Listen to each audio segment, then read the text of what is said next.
জনাব মির্জা ফখরুল ইসলাম আলমগীর তিনি বলছেন যে সময় হলে সিটি কর্পোরেশন নির্বাচনগুলো দেওয়া হবে বা মেয়াদ শেষ হলে।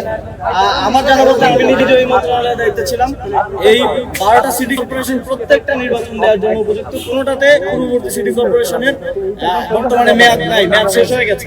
তো এমন অবস্থায় প্রশাসক নিয়োগ দেওয়া, নির্বাচন না দেওয়াটা আমি মনে করবো যে বিএনপি 11 দলীয় জোটের এবং শাপলা কলির পক্ষে যেই জনসমর্থন এসেছে সেটা দেখে তারা ভয় পেয়ে গেছে। এবং বিশেষ করে শহরগুলোতে আপনারা যদি ঢাকা শহরের 15টি আসনের যোগফল বের করেন যে কত ভোট 11 দলীয় জোট পেল, কত ভোট বিএনপির জোট পেল, সেখানে কিন্তু পুরো ঢাকা শহরে ভোটের সংখ্যার দিক থেকে 11 দলীয় জোট এগিয়ে আছে।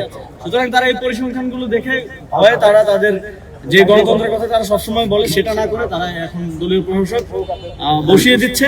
এবং আমরা তাদেরকে আহ্বান জানাবো, আপনারা যদি গণতন্ত্রের প্রতি সম্মান রাখেন, আপনারা যদি গণতন্ত্রে বিশ্বাস করেন এবং মনে করেন যে আপনাদের কিছুটা হলেও রাজনৈতিক গ্রহণযোগ্যতা আছে, তাহলে সাহস করে নির্বাচন দিন, প্রতিদ্বন্দ্বিতা করুন এবং মানুষের রায় নিয়ে সেখানে বসুন। কলমের খোঁচায় প্রশাসক না হওয়ার প্রতি আহ্বান থাকবে।